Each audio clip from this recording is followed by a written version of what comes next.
Welcome my dear students. আমি অশোক কর অনিশের universe চ্যানেলে তোমাদের সকলকে স্বাগত। আশা করছি তোমরা সবাই খুব ভালো আছো।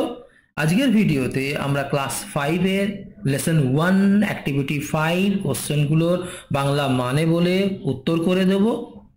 তোমাদের খুব ভালো লাগবে। ভিডিওটির শেষে অবশ্যই লাইক করে দিও। চ্যানেলে নতুন হলে চ্যানেলটি সাবস্ক্রাইব করে বেল আইকনে ক্লিক করতে ভুলো না। ইতিপূর্বে আমরা অ্যাক্টিভিটি 1 to 4 আমরা সলভ করেছি, তার লিঙ্ক ডেসক্রিপশন বক্সে দিয়ে দেব, দেখে নেবে।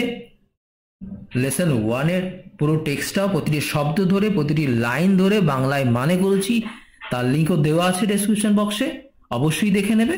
কথা না বাড়িয়ে চলো শুরু করি। দেখো activity 5, mention the ideas that field Gandhiji's work. Mention the ideas মানে সেই চিন্তা ভাবনাগুলো উল্লেখ করো দ্যাট ফিল্ড গান্ধীজিস ওয়ার্ক, যেগুলো গান্ধীজির রচনায় বা কর্মে ভরিয়ে দিয়েছিল। কি হবে দেখো, আমরা টেক্সট বইয়ের পেজ নাম্বার 15-এ ফার্স্ট লাইনে দেওয়া আছে, thoughts of love, peace and equality filled Gandhiji's works. ও তো লেখা আছে, দেখো আমরা লিখে রেখেছি। হ্যাঁ, তো দেখে দেখে লিখে নিতে পারবে। তবুও কেমনভাবে উত্তর লিখতে হয় আমাদেরকে কিন্তু টেক্সট বই থেকে সিন করা শিখে নিতে হবে। দেখো লিখে দিয়েছি, thoughts of love, peace and equality filled Gandhiji's work হয়েছে। নেক্সট দেখো number V, what is Swami Vivekananda speak about unity in all religions. কোথায় স্বামী বিবেকানন্দ বলেছিলেন ইন অল রিলিজিয়ন, সমস্ত ধর্মের মধ্যে ঐক্য সম্বন্ধে স্বামী বিবেকানন্দ কোথায় বলেছিলেন? কোথায় বলেছিলেন? অ্যাট চিকাগো। 3 নম্বর লাইনে দেখতে পাচ্ছ, he spoke about it in 1893 at Chicago. প্রশ্নের দিকে তাকাও, কেমন উত্তর লিখবে? স্বামী বিবেকানন্দ, কোশ্চেনটা যেহেতু দেখো ডিড পাস্ট টেন্সে আছে, তাহলে স্পিকটা হয়ে যাবে স্পোক। স্বামী Vivekananda spoke about unity in all religions at Chicago in 1893. in 1893 তুমি না দিতেও পারো, কোনো অসুবিধা নেই, দিলে খুব ভালো হয়। স্বামী বিবেকানন্দ স্পোক, স্পিকের past form SPOKE, Swami Vivekananda spoke about unity in all religions at Chicago. আমরা উত্তর লিখেছি দেখো, Swami Vivekananda spoke about unity in all religions at Chicago in 1893। Okay, দরকার হলে ভিডিওটি পজ করে খাতায় যদি লিখতে চাও লিখে নিও। নেক্সট দেখো number C, who started Rakshabandhan, কে রাখি বন্ধন শুরু করেছিলেন as a festival of brotherhood, ভ্রাতৃত্বের উৎসব হিসেবে। কে শুরু করেছিলেন বলো তো? দেখো 3 নম্বর লাইনে শেষের দিকে আছে রবীন্দ্রনাথ টেগর, হুয়ের জায়গায় শুধু বসিয়ে দেবে রবীন্দ্রনাথ টেগর।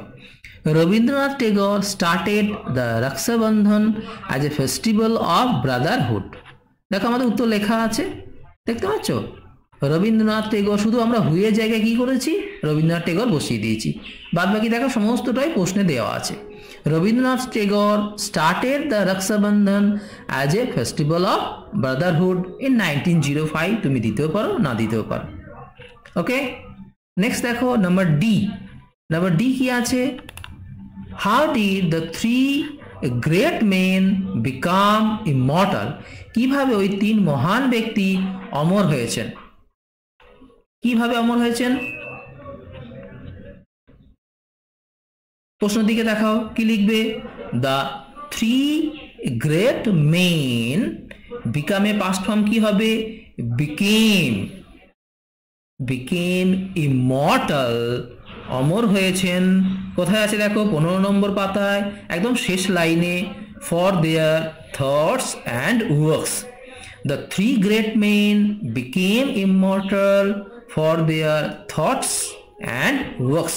দেখো উত্তর লেখা আছে, the 3 great men became immortal for their thoughts and works। প্রথম থেকে প্রশ্নের উত্তরগুলো একবার দেখে নাও, আশা করি অবশ্যই তোমাদের কাজে লাগবে। Mention the ideas that fuel Gandhiji's work. Thoughts of love, peace and equality fuel Gandhiji's works. Number B, why did Swami Vivekananda speak about unity in all religions? Swami Vivekananda spoke about unity in all religions at Chicago in 1893. Number C, who started the Raksha Bandhan as a festival of brotherhood? Rabindranath Tagore started the Raksha Bandhan as a festival of brotherhood in 1905. Number D, how did the three great men become immortal? The three great men became immortal for their thoughts and works. আজ এই পর্যন্তই। ভিডিওটি শেষ পর্যন্ত দেখার জন্য তোমাদের সকলকে অসংখ্য ধন্যবাদ। একটি লাইক আশা করছি। পরবর্তী ভিডিওতে আবার দেখা হচ্ছে। তোমরা সবাই ভালো থেকো, যাও ভালো করে পড়াটা তৈরি করে নাও। ওকে, বাই।